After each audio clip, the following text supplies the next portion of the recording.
20, ang sexy babe na Montalban Rizal! At naniniwala ako sa kasabihan na ang kabataan ay hindi lang tagapagmasid ng ating mundo. Sila ang tagapagbago ng magandang kinabukasan. And I thank you! Jermaine Mook, sexy babe number 2. Hello, Jermaine! Hello po, meme. Hello po. Hi. Nawala na sa Ginoong Gengging, nag-practice na ba ng sayaw? Nahapo. Nahapo ako, dun muna ako. Sabi, practice ko yung game. Umupo ka pa dyan. Okay, nalulula, hindi abot yung sahig. Hindi abot. Oy, abot ko.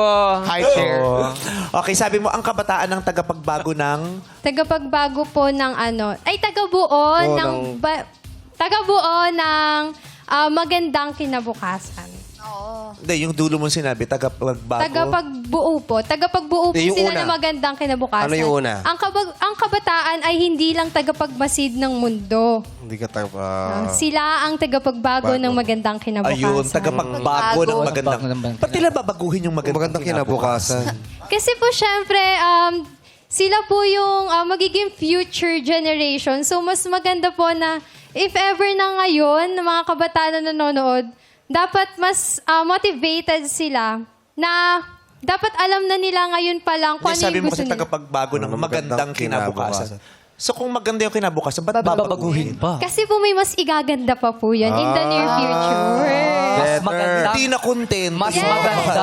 Yun naman po talaga dapat ang mundo. Hindi po tayo dapat nakokontento sa kung ano tayo. Dapat lagi tayong nagluluk ng kung ano pa yung mas ikagaganda kahit alam mo maganda ka na. Ganon, meme. So, pag sumusobra din, Po? pag sumusobra na din, di ba, hindi rin maganda? Opo, hindi rin naman po maganda. Pero yung kung sa kabataan po ngayon kasi mas okay talaga na mas tignan nila yung future. Dapat po yung parang yung vision nila is malayo. Kasi magandang kinabukasan. Tapos may mas magandang kinabukasan. Yes, opo. Paano pag umabot na sa pinakamagandang kinabukasan?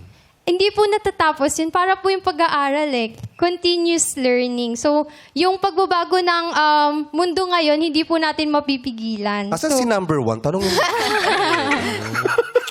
Yun, nakita niyo yung kinabukasan eh. Oo. So, dapat hindi Alam na ako niya. kontento. Oo. Eh, di ba may sinasabing contentment is synonymous to satisfaction and satisfaction is tantamount to happiness? Oh.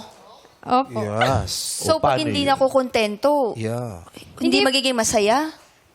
Hindi naman po. Kapag po kasi nakontento tayo, parang bukas, ano nang ilo-look forward natin? Paano na natin makikita yung sarili natin into a better version of ourselves kung ngayon is ganito lang tayo, nakontento na tayo, pero bukas, ano na po tayo? Ay, hindi ko alam sa bakit yung buhok ko nga, hindi ko alam kung ano bukas. Depende sa mood yan eh. Sa kanya kasi yung Depende sa oras. Tama. Kung ano yung gawa. Depende sa Ano gising. nagawa dyan? Dito tayo sa Ano ready unat. dyan? Short tayo ngayon. Short lang. Hindi, pero may may maganda yung punto point naman. naman. Gets namin yun. Oh, Tama. may vision.